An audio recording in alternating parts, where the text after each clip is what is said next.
I was so ready for spring, and then Wisconsin had to do me like this. Like, why do you gotta do this to me, Wisconsin? You had the snow.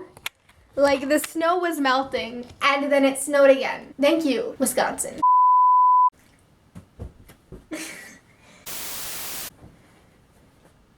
Hey guys, why did I just like gang symbol this? Alright. Hey guys, so for this week's video, I was thinking about like how storytime videos have been getting really popular. I've been meaning to tell this story for like the longest time, and I'm just now finally getting ready and preparing myself mentally and physically and emotionally to tell you guys the story. So I'm gonna tell you guys a story about my school. My school was on the news, and not just once, but twice. Alright, so here we go. I'm gonna just kind of get into it. I'm getting like, let's get this. Alright, so last school year, so I was starting as a sophomore, we got a new principal, and he hasn't been the greatest. He hasn't been very organized on his decision making. Everything is just kind of sucking since him. Kids are getting mad, and this is why this happened. He's been on the news twice, you know what I mean? It's just a little like, hey. I feel the need to censor things, even though this is my YouTube channel, but I feel like he'll see this. Like, I'm really kind of terrified that he'll see this. So this principal has been making a lot of changes, and the kids have been just kind of trying to take it in and be like, okay, we get it. All the teachers know that this guy sucks. He's been just kind of a pain in the butt. A bunch of kids were hearing a bunch of rumors about him painting over the murals. Like, there's really cool murals at our school. A bunch of kids were hearing that he's gonna paint over them to make the school look more professional. He spent like $20,000 on this like tape around the gym. Like, I don't understand why that was needed. Our school, they don't give us Kleenex. We have to go to the bathrooms to get Kleenex unless a teacher buys the Kleenex. You can't give us Kleenex, but you like pay money to have this weird tape thing around the gym. The decision making has been very dumb. And all of a sudden we had this new change with this thing called the hall pass, and we already had these little slips of paper that we'd use as a pass, and suddenly they're making us have like these really heavy duty like passes that we'd have to carry around to the bathrooms and constantly share this fun little germ pass to the bathrooms. And I wasn't like completely against it. Like, we needed passes, but like we already had one. What was wrong with the old pass? Since all the kids were like really upset about this, all these rules that they were making, it wasn't just like the hall pass, there were a bunch of other rules too that they were changing. They decided to have this thing in the morning during first hour where all the kids who wanted to hear or ask questions about these new rules could come in during first hour, ask questions, and here's where the story gets weird.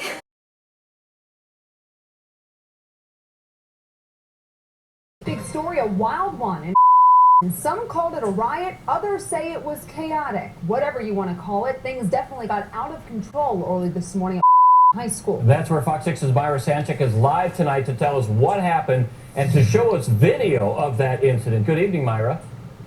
Good evening. It all started at first hour this morning. Kids could meet with school administrators if they wanted to about some new rules that were taking place. Carol Webb says her daughter was curious about the new hall pass policy, which is why she attended the meeting. So here we are, first hour. I saw this and I'm like, I want to get out of class, so let's go to that. Like, I could go to class or I could go to this assembly, like, you know what I mean? Which one do I want to go to? So we all sat down in this meeting and it was filled. Like, the teachers' kids were in there, like everybody was in there except for like the freshmen.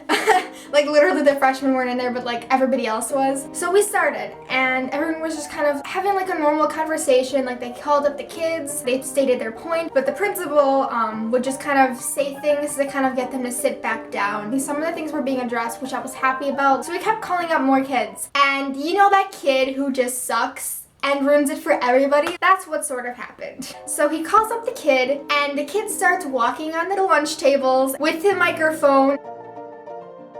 And then more kids start being rebellious and like, oh, I'm gonna one-up each other. And then it came to near the end and we still weren't getting our answers. Like, there were some things being addressed, but like they were avoiding answering like anything else. And it was kind of just him repeating the same things the whole time. It was getting near the end and he told us all to leave. And he said that, you know, thank you for coming here and discussing these problems with us. And the kids were just like, wait, what? Like, we still don't have our answers. Like, you didn't tell us these things. So we all kind of just sat there. Like, everybody sat there. Nobody got up except for like maybe a few, like about 30 kids went back to their class for second hour. Just like, what's gonna happen? I'm really curious. This whole story is just me being curious, basically. Kids like saw that this was happening and tried to come in, so like kids were leaving and some were coming in. It just turned into chaos. Those citations come with a price tag close to $400. Webb thinks the guilty are... Everybody needs to get out. We're done with the meeting. Like, some kids went out for the second warning, and it kind of like slowly started to diminish, but there was still a lot of kids in there. And including me, because I wanted to see what would happen. Like, I was just really curious. I've always been a really good kid at school. I kind of stand up for my rights, and I wanted to be there. They told us to leave this cafeteria.